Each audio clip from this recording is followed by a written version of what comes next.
PSSI tak rugi, legenda Belanda sanjung pemain keturunan timnas Indonesia. FAM bakal tiru PSSI, reaksi supporter Malaysia mencekam. Supporter Garuda makin geri, Federasi Sepak Bola Australia bertindak. Terungkap ternyata AFF kecewa STY turunkan skuad muda.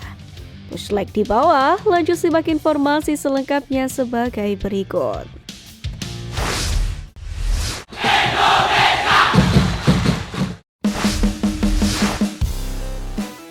Terungkap, ternyata AFF kecewa STY turunkan skuad muda.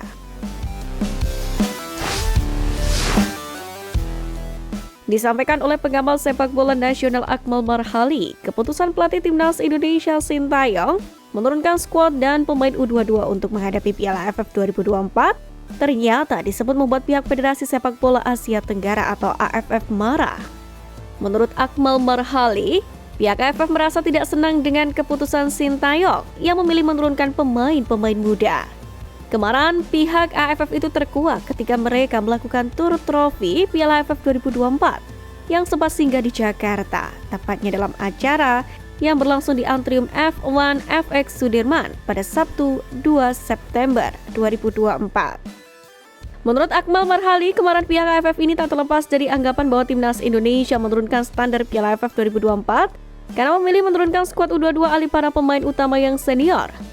Pasalnya, jika menurunkan pemain-pemain muda, Piala AFF sendiri sudah menyediakan berbagai kejuaraan untuk para pemain usia muda, baik itu di kelompok U22, U19 hingga yang termuda di kelompok U16. Ia marah kepada Sintayong karena timnas Indonesia menurunkan U22. Artinya, kita mendowngrade sebuah event yang sebenarnya untuk kategori umur itu sudah tersedia. Demikianlah penjelasan Akmal Marhali. Bagi Indonesia sendiri, Piala AFF memang hanya menjadi ajang regenerasi, sehingga Sintayong dan PSSI sepakat untuk memprioritaskan pemain berusia di bawah 22 tahun yang bermain. Ini pun demi mencari skuad terbaik untuk SEA Games dan kualifikasi Piala Asia U23 yang digelar tahun depan. Namun memang sejumlah hasil minor dianggap telah mencoreng sepak bola Indonesia. Misalnya, ditahan imbang Laos 3-3 dan ditekuk 0-1 Filipina. Semua itu terjadi di kandang dan keduanya baru kali ini terjadi dalam sejarah. Timnas Indonesia ini diproyeksikan ke SEA Games 2025 sekaligus untuk mempertahankan medali emas karena tidak berhasil ke semifinal ajang ini yang kurang lebih persaingannya sama dengan SEA Games nanti. Artinya banyak hal yang harus segera dibenahi. Waktunya masih cukup setahun lagi, jadi berbenahlah, terutama pelatih juga harus evaluasi. Demikianlah penjelasan dari Ketum PSSI Erick Thohir.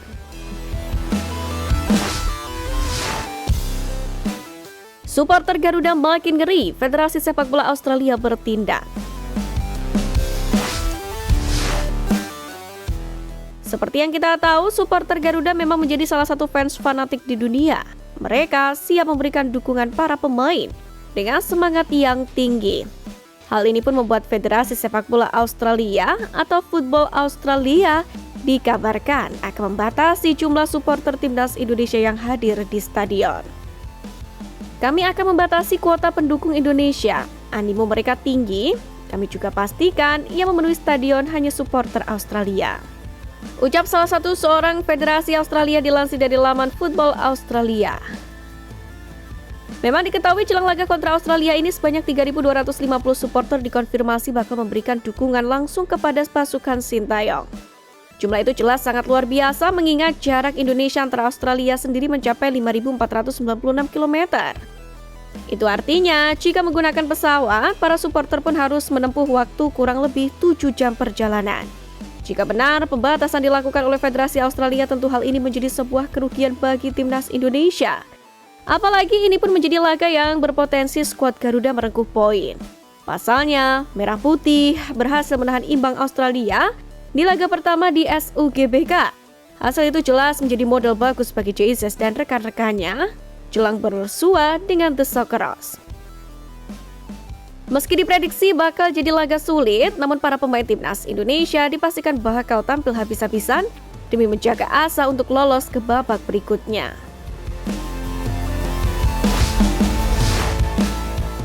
FAM bakal tiru PSSI, reaksi supporter Malaysia mencekam. Timnas Indonesia Swan Sintayong sukses membuat tim yang dipenuhi oleh pemain keturunan asal Eropa, khususnya Belanda. Program naturalisasi dari PSSI ini pun juga terbilang sukses lantaran bisa mendatangkan pemain-pemain Eropa yang berkualitas untuk membela merah putih. Sebut saja pemain seperti Tom Haye, Rafael Struijk hingga Jesus yang menjadi andalan masing-masing di klubnya dan bisa berseragam Timnas Indonesia. Indonesia sendiri pun juga kini membuat iri sejumlah negara Asia Tenggara setelah berhasil mendatangkan Misil Garros dan Eliano Reinders.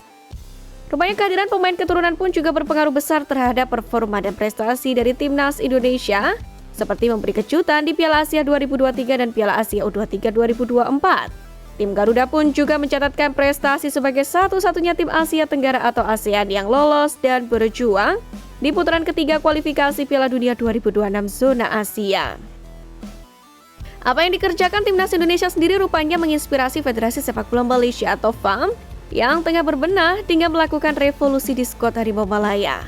Negara tetangga Malaysia kini berpeluang untuk juga menggunakan pemain naturalisasi berdarah campuran atau pemain keturunan. Sebagai langkah serius, FAM pun juga akan mengadakan pertemuan dengan FIFA untuk mendapatkan info lanjut mengenai data pemain keturunan. Hal ini pun juga disambut positif oleh para pendukung meski faktanya sebelum ini para pendukung Timnas Malaysia seringkali mengecek proyek naturalisasi Timnas Indonesia.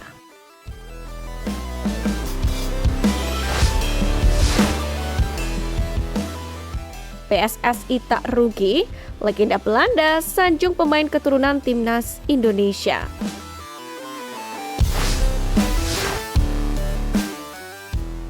Almere City berhasil meraih kemenangan atas Heerenveen dengan skor 3-0 pada laga lanjutan Eredivisie di Stadion Janmar pada hari Minggu kemarin.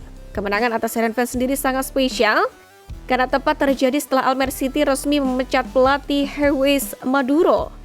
Menariknya, dalam kemenangan ini ex-pemain Barcelona Ronald de Boer memuji gelandang andalan Timnas Indonesia Tom Haye usai membantu Almere City menang atas SC Heerenveen.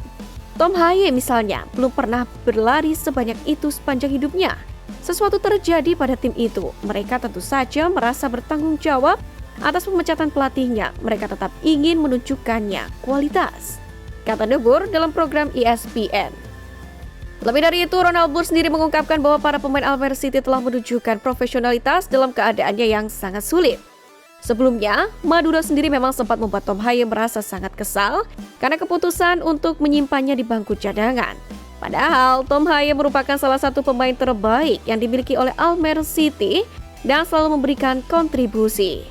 Sementara itu, peningkatan kualitas dan jam bermain Tom Haye bersama dengan klub tentu akan berdampak positif saat nanti ia mendapatkan panggilan Garuda untuk berjuang merebutkan tiket lolos ke Piala Dunia.